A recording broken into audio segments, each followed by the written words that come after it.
Okay, so welcome back to the Introduction to Human Resource Management series.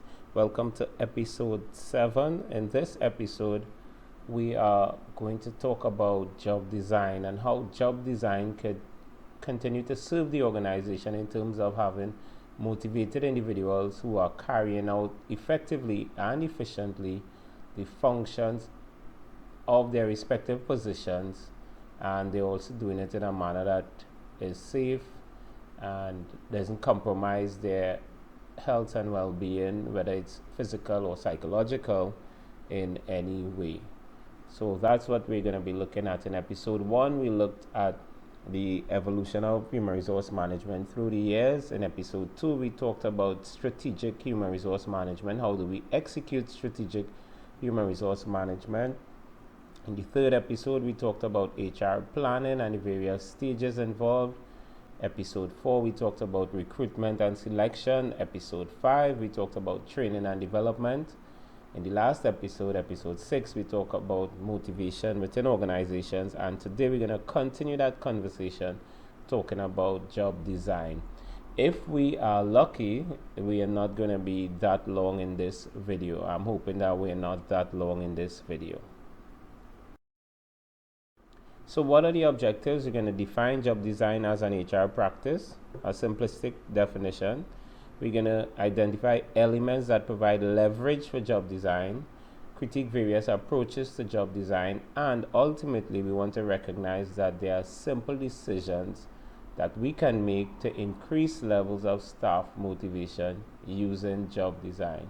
There are simple decisions that can be made to make things better for our employees. There are simple decisions that can be made to make things better for persons in our unit or in our department, and we want to have that understanding by the end of the discussions that we would have. So a simple definition: job design is the creation of systems of work and a working environment that enhance the organizational effectiveness and productivity, ensure that the organization becomes not just a great place, but a great place in which to work, and are conducive to the health, safety, and well-being of our employees, of all employees. What kind of design, how we could put things together within the organization to create systems of work and the ideal working environment that promotes organizational effectiveness and productivity, that ensure the organization is a great place to work. It affords members of staff a decent quality of work life, and the job itself is conducive to the health, safety, and well-being of employees. When we're talking about job design, we are talking from this context, against this backdrop. Now, to begin, just think for a moment, what are your views on the 8-hour day, the 8-hour work day, or the 40-hour work week? Some of us, that's all we know. We are required to work 8 hours a day, 9 to 5, 8 to 4, 10 to 6, 2 to 10, 6 to 2. We know about these 8-hour arrangements. In some cases, you are required to work 40 hours a week. We know about these arrangements. But why are these arrangements in place? Is it the optimal way of dividing the work day or dividing the day as a whole? And some say it comes from way back just after the Industrial Revolution, when a phrase was coined. I can't recall by whom it was coined, but it was coined that says we should have 8 hours of recreation, 8 hours of sleep, and 8 hours of work back then. And it felt like the optimal thing to do back then, but prior to that, persons were working 12-hour shifts. Some persons were working 10-hour shifts. They were mainly working like 8 to 12 hours a day. And it was said that if you reduce the work day to 8 hours, you would get some more productivity.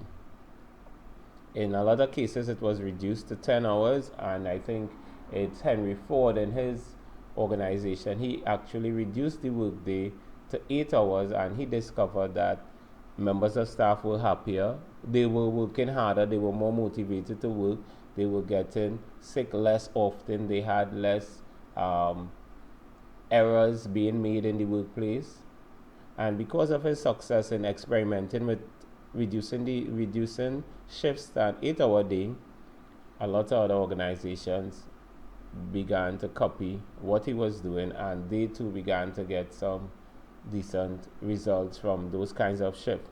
And of course, it became a study, and eventually, many organizations adopted the 8-hour day, 40-hour week system. But is it optimal? And another question we could ask is it optimal today? Because while it might have been optimal back then, today it may not necessarily be the best thing that you could work with. In the past, you had a situation where you had to go to work in order to work, which means that you had to be on the compound or at the place of work in order to work. That's not necessarily the case today. You could work from home. You could do part of your work at the organization and part of your work at home. You could do work via the telephone. You could do work via Zoom, via Microsoft Teams, via Google Meet, there are various ways in which work can be done. So now the question is it optimal that you go into work for an 8-hour day in this current time, given the fact that we have access to these kinds of technology? Now, even if you're working from home or you're telecommuting or you're doing smart work, as we will talk about, should you be required to work 8 hours? And the answer to that is not necessarily so. You could work more than 8 hours because it's not as demanding. You may not have to work as continuous as you would have been working if we were back then when the 8-hour workday, when we came up with it. Or in some cases, technology would allow you to do 8 hours work in far fewer hours. So in terms of whether the 8-hour workday is optimal, I think we could have extensive discussions that may tell us not necessarily so. And this is something you could think about as you begin to look at your own situation at your organization or any organization that you may be supporting in understanding their work systems. So we want to talk about levels of job design, or dependent on where you're listening, it might be levers of job design. Some places say levers, some say levers. And we want to look at these levels of job design. Now, we're looking at these levels of job design in the context of the definition that we presented earlier, the creation of systems of work and a work environment. So what can I do? How can I manipulate these levers such that I create an environment that enhances organizational effectiveness and productivity? How can I manipulate these levers such that I create a decent experience or quality of work life for employees?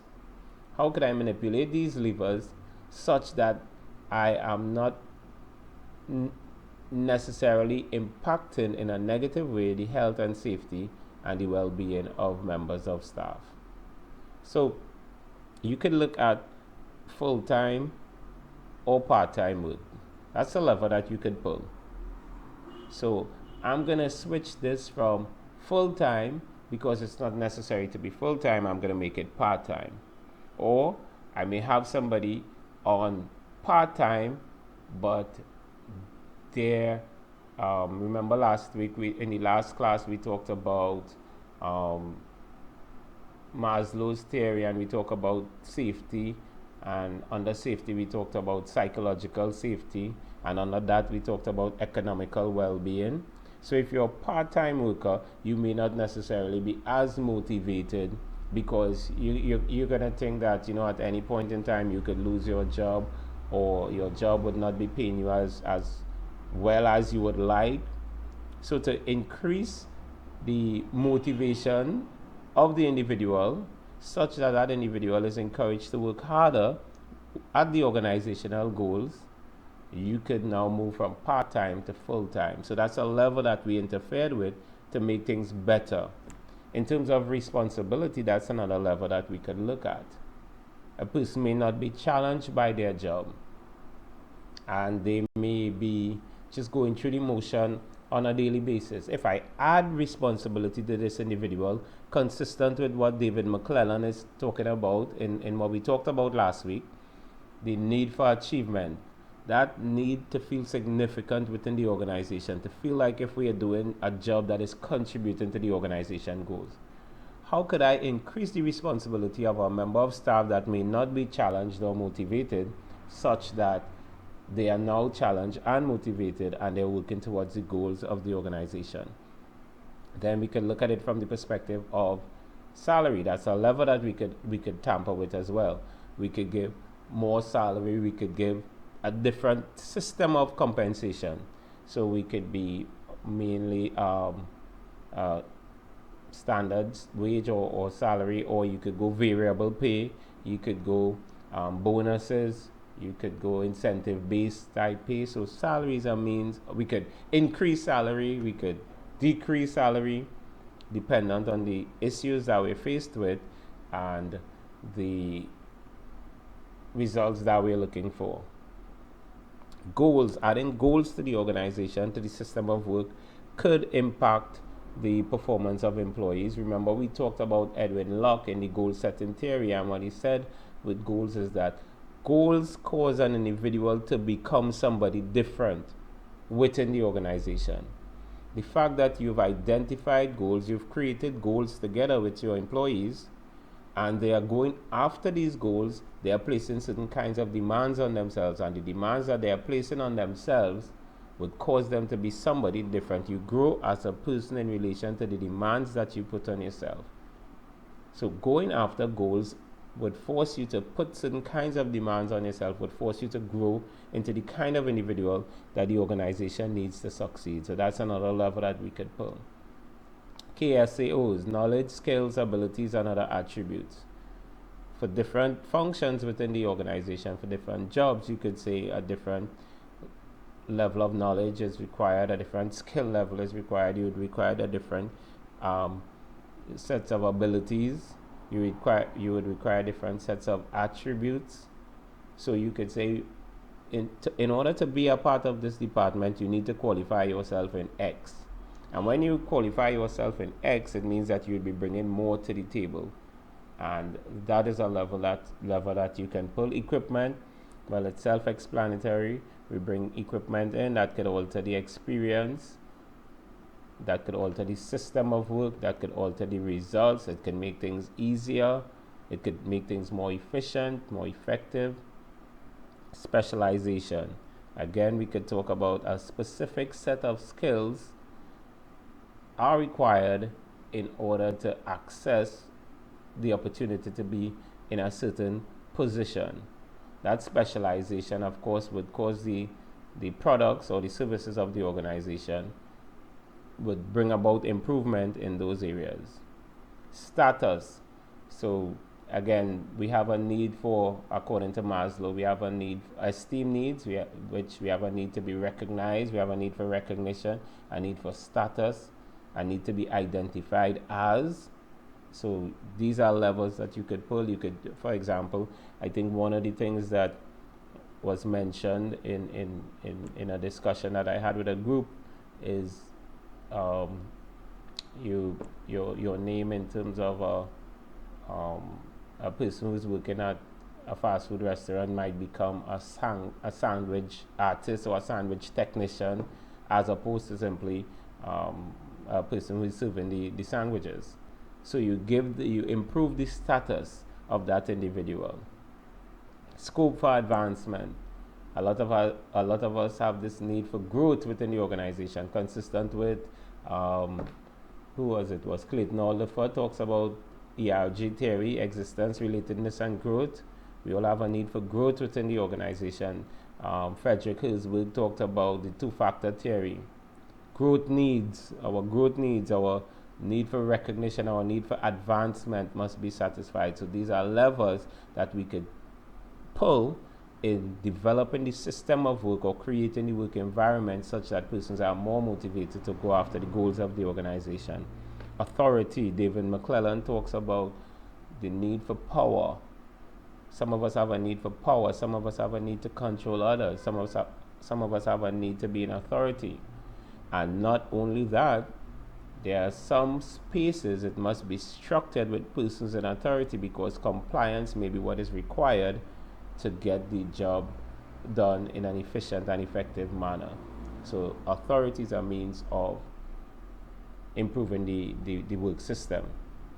Feedback, providing feedback. We're going to talk about performance management in a subsequent discussion, and perhaps maybe in the next video we're going to talk about performance management, and we'd recognize that feedback allows you to not be in a state of unconscious inefficiency, which means that you're not going to be getting things wrong, or you're going to be performing less than you should be and not know about it.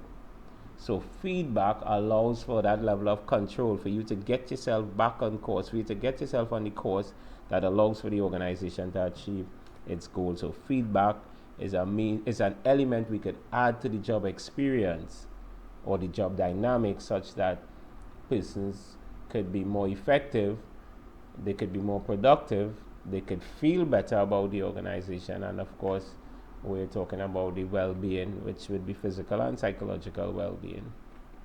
Job content. So we talk about, in this video, we talk about job enrichment as well.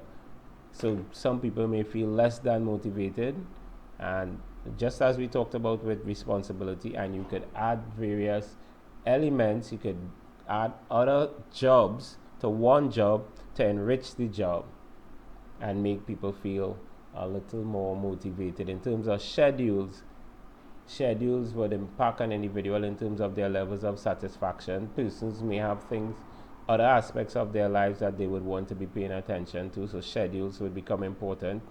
You could talk about shift, and a person could be on a particular shift that doesn't allow for them to achieve well-being in other aspects of their lives. Maybe they have a change in their home circumstance, and schedule systems that you could use to appease them and treat with some of the challenges that they may be having. Work relationships, formal work relationships, how things are arranged from one level of employee to another level of employee, from maybe subordinates to seniors, from maybe new persons to the organization to persons who've been there a while, maybe persons who are on probation or temporary versus persons who are full-time and permanent. So relationships are important parts of making sure everything is working within the organization. Of course, work conditions would mean a lot of things. It could mean everything that we've talked about here: the responsibility that you have, whether it's full-time or part-time, the salary that you get in, the conditions under which you're required to work, whether it's rainy, whether it's sunny, whether it's indoor, whether it's outdoor, whether it's loud, whether it's quiet, whether it's peaceful, whether it's aggressive. So work conditions would encompass all of these things. And of course, job security, which we talked about. We have a need for psychological safety, and if a simple shift where a person is moving from part-time and temporary to full-time and permanent, that could make a major difference in the commitment that the person would have to the organization. So in terms of the work systems, or the environment at the organization that you're looking at, these are some things you could say, what if we do A? What if we do B? What if we do C? What if instead of having D this way, we do it in this way instead? These are things that you could ask to improve the organization. These are levers or levers that you could access to make the changes that may be important for your organization to get increased levels of motivation, increased levels of effectiveness and productivity. Now, in attempting to tamper with these levers, or in attempting to change things within the organization, there are certain criteria that we should pay attention to. And you can ask yourself certain kinds of questions when you are thinking and when you are contemplating a change.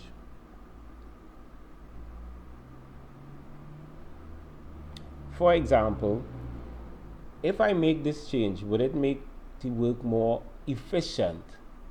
Would it be a more efficient system of doing things if I make this change? Would this add flexibility, or would this make things inflexible? And in making these changes, you would want to have increased levels of efficiency and increased flexibility. Must ensure a smooth flow of processes or activities. So the change I'm going to make, would this ensure that we have a smooth flow, or would it be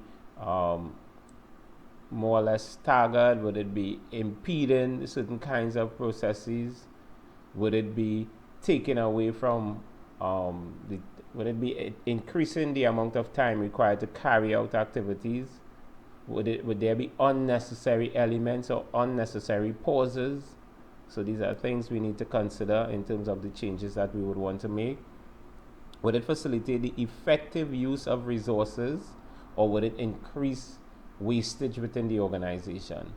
If it's going to increase wastage within the organization, then of course, I mean, the pros must outweigh the cons. The end must justify the means, but you don't want to put a system in place that increases wastage at the organization. Would it allow employees to be more fulfilled or less fulfilled? These factors that I'm thinking of implementing, would it make my employee feel better to work with this organization? Would it be improving, as Frederick Herzberg said, would it be improving hygiene factors? Or would it be creating dissatisfaction by removing hygiene factors?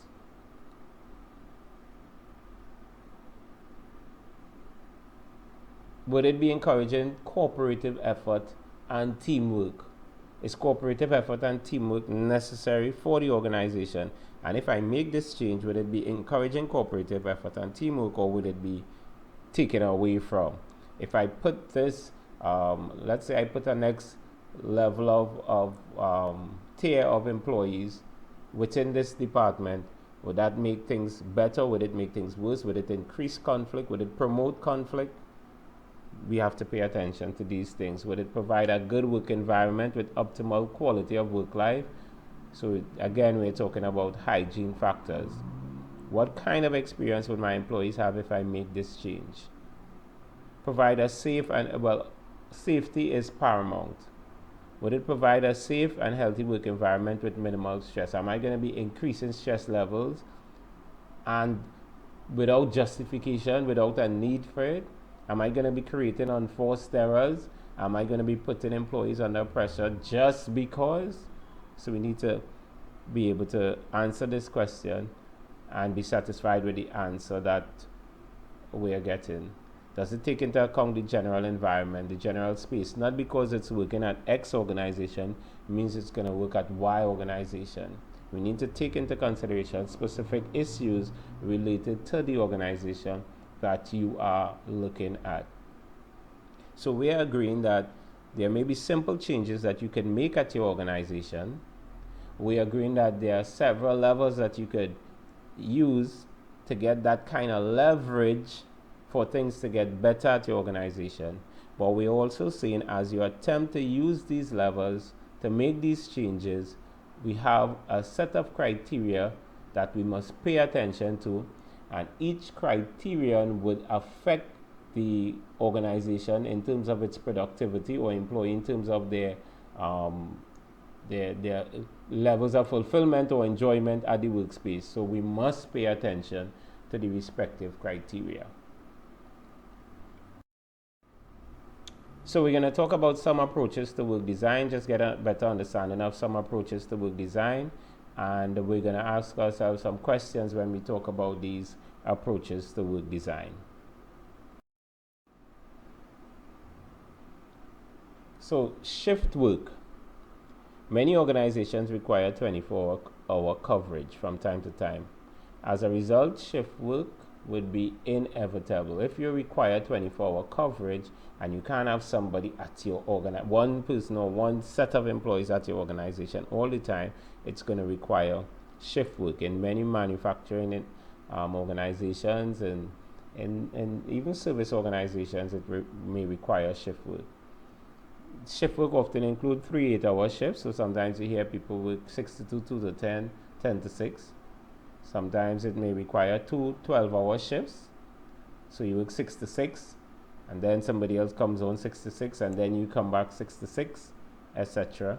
Or in some cases, there are 24-hour shifts, like military persons or persons in the protective services may work 24-hour shifts, like 6 a.m.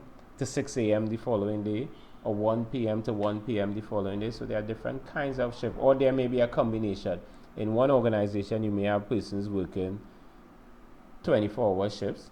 In that same organization, you may have persons working 12-hour shifts.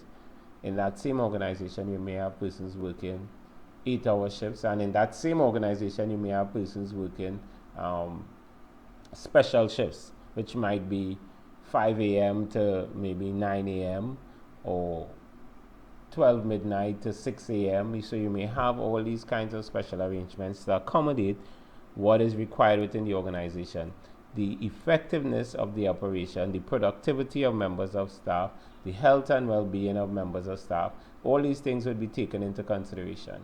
For example, if you look at persons who work within a prison setting, or maybe a hospital setting, but let's say a prison setting, you may be working a 24-hour shift, but within your 24-hour shift, you may be required to work, let's say you start work at 1 p.m., you would be required to work from 1 p.m.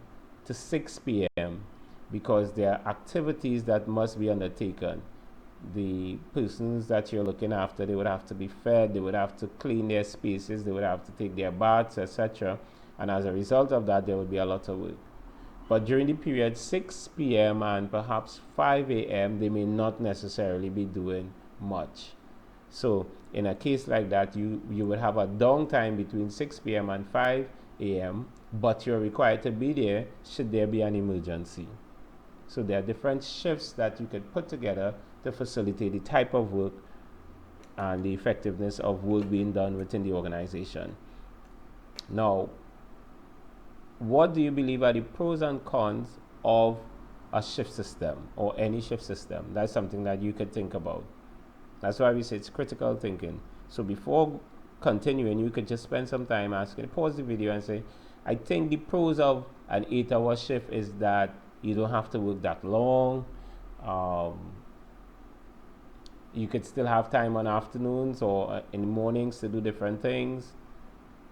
All right, but a disadvantage might be if this week you're working 6 to 2 and next week you're working 2 to 10, then you may not be able to structure things according to a specific set of time off as if you were working an 8 to 4 system. So these are things that we may want to consider if we're making a decision to recommend a shift system at our workplace. There's also what is referred to as the compressed work week. Schedule in which a full week's work is accomplished in fewer than 5 8-hour days. So normally we talk about working 40 hours a week, and we talk about 5 days, Monday to Friday, and you're working 8 hours. But if you're required to work 40 hours by your employer, and you can work these 40 hours in fewer than 5 work days, then that is what is being considered a compressed work week. So you may work 10 hours Monday to Thursday, which would allow you to complete your 40 hours. Or you could work 10 hours, 4 days, which Wednesday could be the day off, Monday could be the day off. Or in some cases, a lot of employers would give 4 hours off every Friday. So on Fridays, you work until 12, or every other Friday you work until 12, but you're required to get the work done that you would normally do for the entire day. So you compress the time such that persons get a little more time off than they would. Now, critical thinking as a manager, if you opt to use this strategy, what issues are you hoping to address, and what are possible pros and cons? So you could be attempting to address several issues with the compressed work week. And an employee could say to you that, let's say they work far from where they live. let's say an employee is working far from where they live and it's costing something like maybe $100 in transportation a day, or maybe $50 in transportation a day, because they have to take one car, then another car, then another car to get to where the workplace is. Or even in gas consumption, it's taking about $50 a day. And they come to you and say, well, okay, I'm seeking an increase in salary because transportation is just hectic. And let's say they are seeking a transportation allowance, maybe about $300 or $400 for the month to assist with their transportation issues. If you are able to work 4 days instead of 5 days, it means that you're going to be saving $50 a day. At the end of a month, you would be saving $200. So you could combine a transport assistance allowance of $200 with a compressed work week and solve the problem. Or you could say, I'm going to compress the work week, so you're going to save 1 day extra every week, something as simple as that. So these are some means by which you could use a compressed work week. And there are several other ways. Just spend some time thinking about it, and you would be able to come up with those recommendations. Another system is Flextime or Flextime, scheduling arrangement in which employees work a set number of hours a day, but vary the starting and ending time. So instead of working 8 to 4, you may work 9 to 5, you may work 10 to 6, you may work 7 to 3. So you could flex the time to serve the needs of the individual. How could this approach be utilized to benefit both employees and employers? Just think about it. Let's say you're required to be at work for 8. You're working 8 to 4. And drive time is usually between 6 a.m. and 8:30 a.m. Lots of people would be on the road at that point in time. You could relieve your employees of that stress of being in traffic for 2 hours and simply say, come to work for 10. And when you come to work for 10, you'd go until 6. So you flex the time such that you protect them from that level of stress, and you as the employer, you get more productivity, because when they are stressed in the 6 to 8 traffic, they're going to come to work stressed, and they're likely going to be late as well. But if you say you're going to come to work for 10, you get to sleep a little later, and you get to experience a lot less stress en route to work. So these are things that we could consider. Job sharing. Scheduling arrangement in which 2 employees perform the work of 1 full-time job. Scheduling arrangement in which 2 employees perform the work of 1 full-time job. And that's self-explanatory. But why would it be useful? How could it be useful? So you have an employee that works, let's say 8 to 4, and that employee decides or requests time off to go back to school. So they're not going to be able to work 8 to 4 Monday to Friday. Once the employee is willing, you can say, well, you know what, I'm going to have 2 persons dealing with this aspect of the job. So you're going to work 8 to 4 Monday, Tuesday, and 8 to 12 on Wednesday, and you're going to have another employee doing the same function that works from 12 on Wednesday and 8 to 4 Thursday, Friday. That's one way of doing it. Or in some cases, if it's smart work, you could actually just divide the assignments, or they divide the assignments amongst themselves, and both persons complete their aspects of the work and submit the reports as necessary. I've actually used that in a community project where one person had the knowledge and skills required to do the job, but they didn't have the time, as much time as was needed. So they agreed that another person could come on. I didn't have to pay any more money.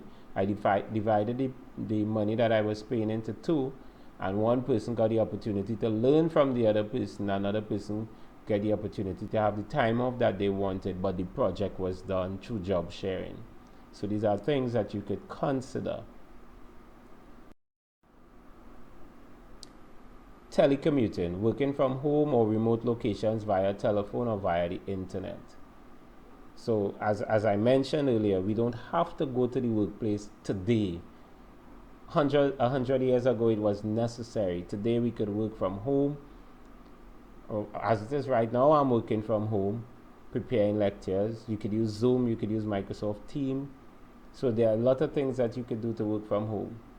You get increased productivity. If you exploit, you could get increased productivity. You could improve the moral and the quality of work for individuals. Increased level of flexibility, additional work hours, because once you're working from home, in a lot of instances, persons who are working from home doing the work that I do, for example, you spend more time working than if you actually had to go to the workplace. Because if I had to go to work 8 to 4, I would spend about 2 hours or so in traffic.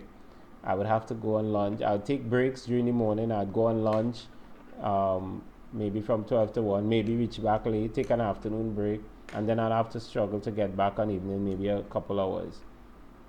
At home, I'm always doing work, and if I feel like it, I stop and I look at YouTube for a bit, or I take a rest for a bit, or I take a little exercise, and then I go back to work until it's time to go to bed. So in some cases, you get additional work hours. Reduced office requirements. So an employer does, right now I'm at home, my employer doesn't have to pay for my office, they don't have to pay for my internet, they don't have to pay for my stationery. So you reduce office requirement is a benefit that you could share or you could trade off because you're giving the employee the opportunity to work from home. Improve rate of employee retention, because we feel better about these kinds of arrangements that allows us to look after our own needs. We are likely to not want to go to another organization that is not doing the same. Critical thinking. What might be a major drawback and how it can be treated with by management? What do you think could be a major drawback of telecommuting?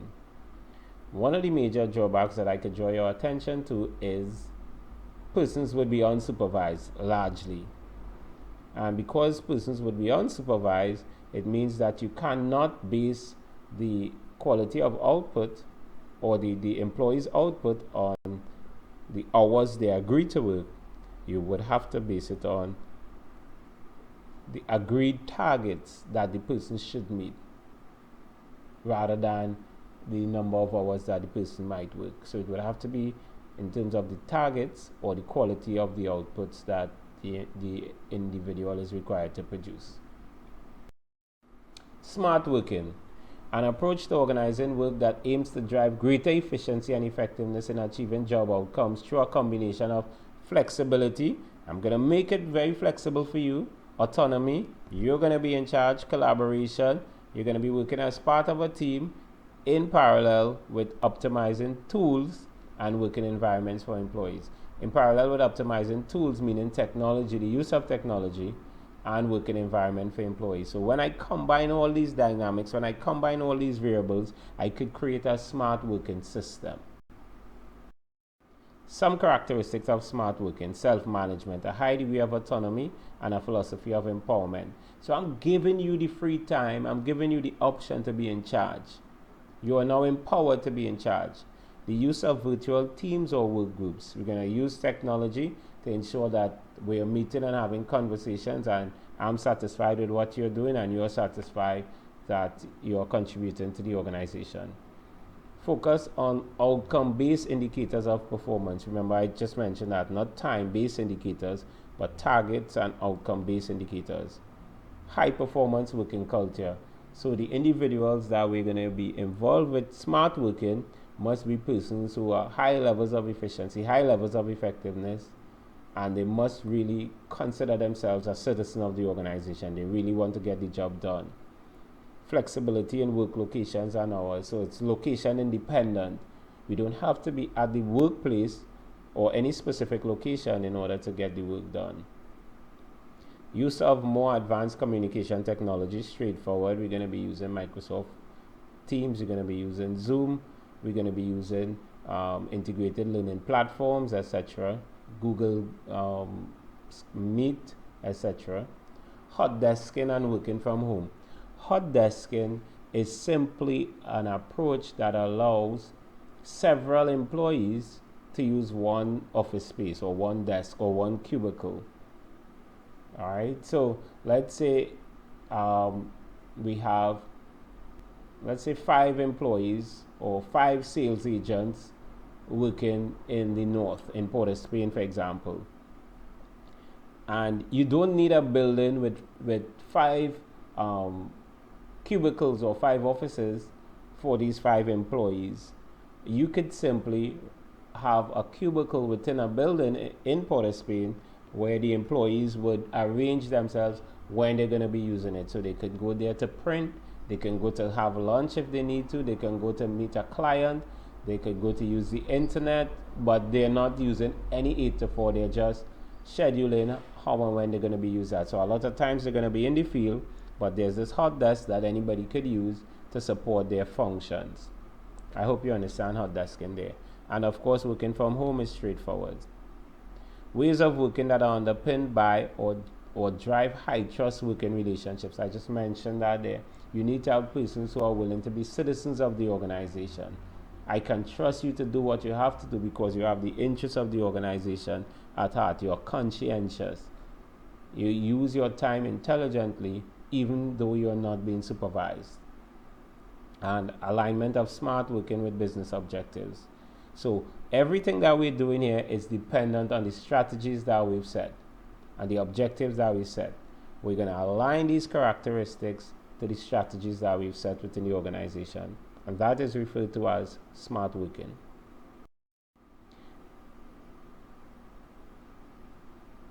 And there are several advantages of smart working. Increase employees' freedom and autonomy, which feels good. Saves money on transport costs, but lots of other costs. Transport costs, if you're working from home, it saves money. Hot desking would allow you to save money on property rental costs.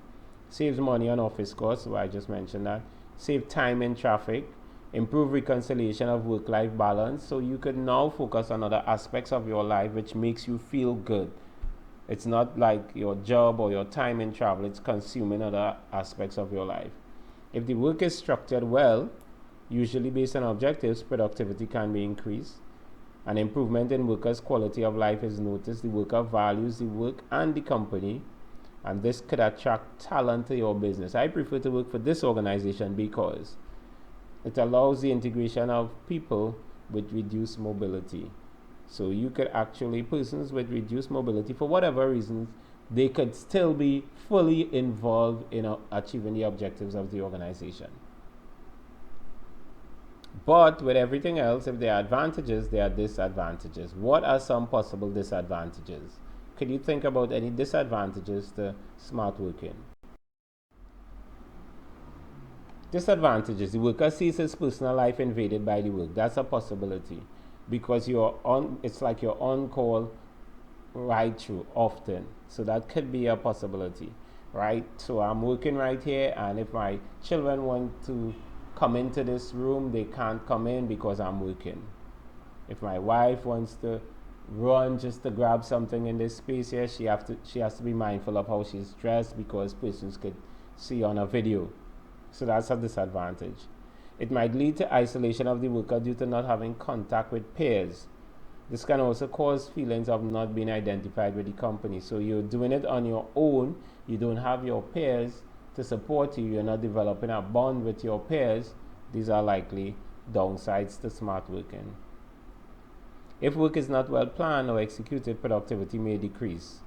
That's straightforward, self-explanatory. An unsupervised person who don't have clear targets and they are not in the interest of the organization, or Terry White type individuals who are going to do work, whether or not they supervise, your work could perish.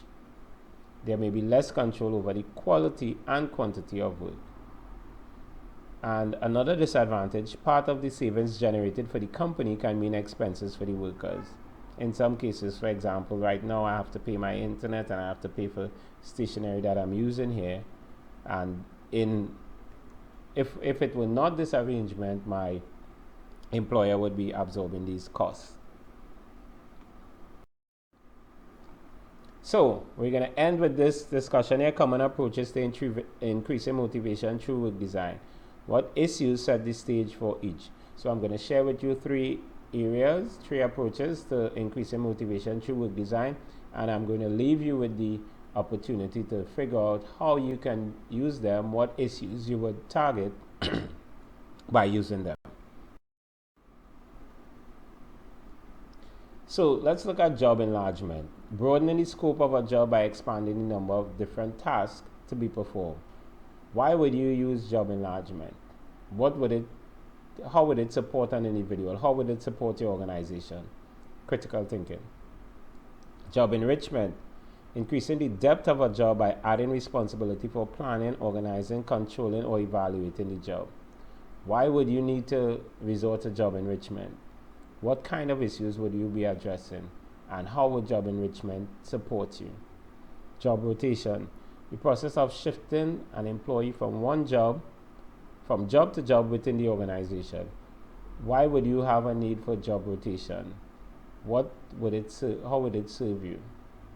So if you just reflect on the theories we would have talked about in our last presentation, we talked about Maslow's hierarchy of needs, we talked about ERG theory, we talked about two-factor theory, we talked about equity theory, we talked about goals theory, we talked about behavior modification or reinforcement theory.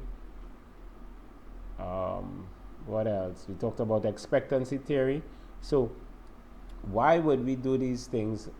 What about the theory? What is the theory saying to us? Why we would resort to job enlargement, job enrichment, job rotation, or any other system of work design that we may be contemplating? So I think this is what we wanted to discuss in today's video. Again, remember, we're looking at it from the perspective that we have the opportunity to support the organizations for which we work in improving as an internal consultant and improving the operations of the organization, or we've been asked by an organization to support. And job design is an important area that in which we can contribute. So next video we're going to look at performance management. So until then, wishing you all the best.